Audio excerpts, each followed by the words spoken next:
22 de diciembre del 2025. Fuente rebelión.org. Título: La lógica de las olas reaccionarias en América Latina.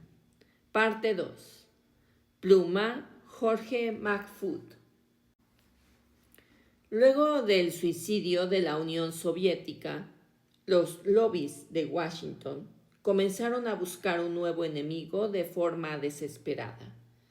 Lo encontraron en Medio Oriente, por lo que, sobre todo a partir de 2001, descuidaron a América Latina una vez más.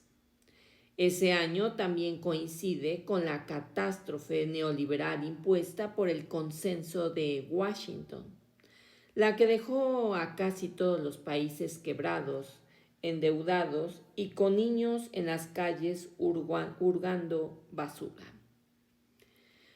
Como en los 40, los latinoamericanos estaban arrodillados, pero ahora tenían las manos libres una vez más.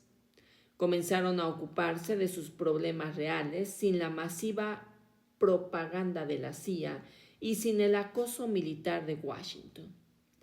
Una ola de gobiernos de izquierda, más o menos independentistas, subió al poder político. Como consecuencia, el continente vivió una década dorada, donde los milagros económicos no se vendían en los medios del norte, como había sido el caso de las dictaduras financiadas de Chile y Brasil, que al tiempo que aumentaban sus PIB, también aumentaba la pobreza, las favelas y las villas miseria.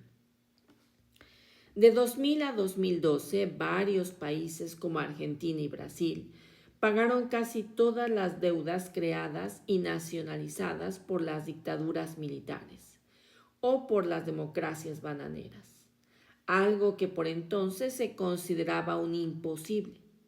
Como en tiempos del dollar diplomacy, los acreedores tampoco querían el pago total, sino los intereses. Países como Ecuador, Bolivia y Venezuela, el eje del mal, entre comillas, latinoamericano, experimentaron crecimientos económicos históricos con fuertes inversiones sociales e histórica reducción de la pobreza. Se intentó explicar esto con el boom de los commodities, lo cual fue solo una parte de la bonanza. Por siglos, América Latina vivió decenas de bonanza de precios de materias primas. Una de las más conocidas fue la bonanza de Venezuela en los 70, debido a la crisis del petróleo, la que terminó con el aliado de Ronald Reagan, el socialdemócrata Jaime Lucinchi, el giro neoliberal del segundo Andrés Pérez, la sangrienta crisis social del Caracazo en 1989, el salvataje de George Bush, el endeudamiento, el crecimiento acelerado de la pobreza y el inicio de la emigración en los 90. La década próspera de América Latina terminó por las mismas razones de siempre. Para 2012, Washington entendió que China se estaba saliendo del libreto con un desarrollo que recordaba las primeras décadas de la Unión Soviética. Además de ser comunista, no se la podía bloquear ni quebrar, como hicieron los británicos en el siglo XIX, con algunos cañones y mucho opio, por lo que se volvió a mirar a los casilleros del sur del ajedrez.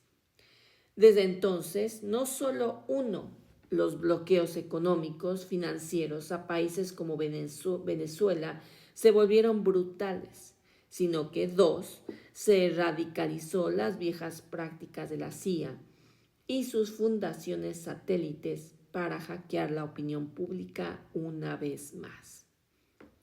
Como es un área donde la presencia musulmana es irrelevante, se volvió a la retórica ya metastatizada del peligro del comunismo, entre comillas. Es más, se llega a las afirmaciones apasionadas de estamos cansados del comunismo contra los gobiernos incómodos, como si hubiese existido alguna vez un gobierno comunista en alguno de esos países. Nunca lo hubo, ni siquiera cuando declarados marxistas como Salvador Allende, José Mujica o Gabriel Boric fueron electos. Actualmente los recursos económicos de la CIA para su principal trabajo son varias veces superiores que durante la Guerra Fría. De hecho, son ilimitados. Ni siquiera los congresistas de Estados Unidos saben cuánto dinero reciben y menos cuántas falsas rebeliones y complots contra independentistas promueven cada día en el mundo. Sabemos apenas por filtraciones que su presupuesto son decenas de miles de millones y que poseen hoy más recursos tecnológicos más avanzados del planeta para hackear la psicología de los esclavos voluntarios del sur. Se puede decir que la ola de las elecciones ganadas por la derecha para 2025 tiene múltiples causas, pero nunca se podrá decir que la CIA, las agencias secretas de otros organismos como el Pentágono, las agencias como la DEA o la USAID y el Mossad no tienen nada que ver. Tienen mucho que ver, escuchar, decir y hacer. Como en el pasado, se da la paradoja de que las colonias son más fáciles de manipular que las metrópolis. Hoy, según las encuestas, el 70% de los estadounidenses está en contra de cualquier intervención en Venezuela que podría causar una guerra civil u otro gobierno títere. Menos de la mitad, entre 34 y 40% de los latinoamericanos lo está.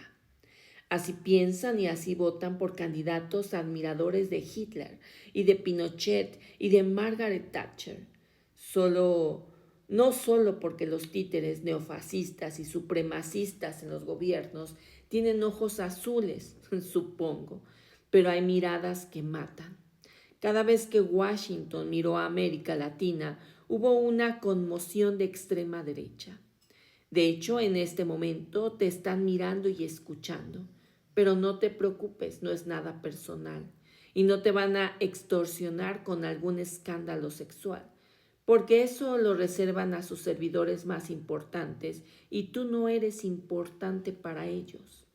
La información recabada sirve para la ingeniería global, para el aparato más perfecto de propaganda y manipulación mental que haya conocido la humanidad.